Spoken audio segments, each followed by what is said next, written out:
వర్షం పడతా ఉంది కదా, వాయిదా వేసుకుందామని చెప్పాడు మా నాగిరెడ్డి, రామోని, భాషాని రాదని అడిగితే, వర్షం కాదు తుఫాను వచ్చినా సరే మీటింగ్ కి మన కుటుంబ సభ్యులు ఆగారన్నా అని చెప్పారు.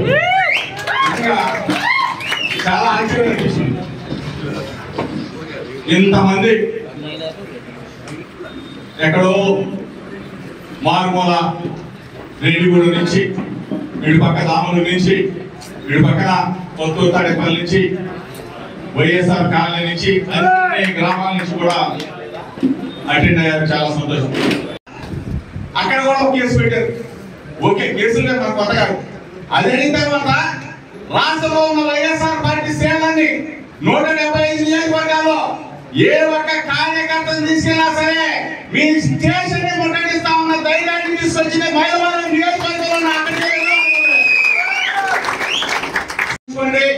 5 గంటలకి ఆ గ్రామానికి సంబంధించిన అధ్యక్షుడికో లేకపోతే రసవాడ దగ్గరికో ఎక్కడికైనా ఒక చోట కార్యక్రమం పెట్టుకోండి.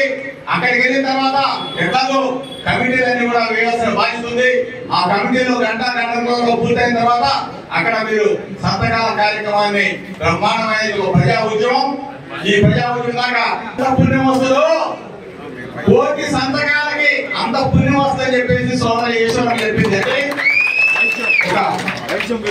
వైద్యం విలువ గురించి తెలిసిన అమ్మాయి చెప్పింది. అదే విధంగా దమ్ముగల్ల పార్టీ వైఎస్ఆర్ కాంగ్రెస్ పార్టీ అని చెప్పేసి మనందరం కూడా ముక్త కంఠంతో మీ అందరికీ చెప్తా ఉన్నా. ఇవాళ కస్టడీ పిటిషన్ చేశారు. రేపు ఎల్లుండో కస్టడీ తీసుకుంటారు.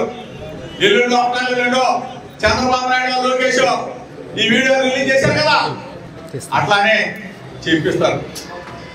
అయినా సరే ఒక్క ఓని ధైర్యంతో దమ్ముగా ధైర్యంగా ఎదుర్కోవడానికి చాలా మంది చెప్పారు. ట్యాంక్స్ పెట్టేసి ఎక్కడితో వెళ్ళిపోమని. ఎక్కడికి వెళ్ళే ప్రసక్తి లేదు. మైలవరం గడ్డ, ఇబ్రహీంపట్నం మన అడ్డానే ఇక్కడే ఉంటారని చెప్పారు.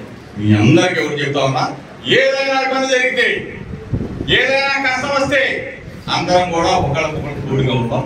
దయచేసి ఎవరు కూడా దడవాల్సిన పనిలా, ఎవరు కూడా అడలాల్సిన పనిలా. మా అయితే ఒక నెల చూసాం. ఇదే కొత్త కాదు.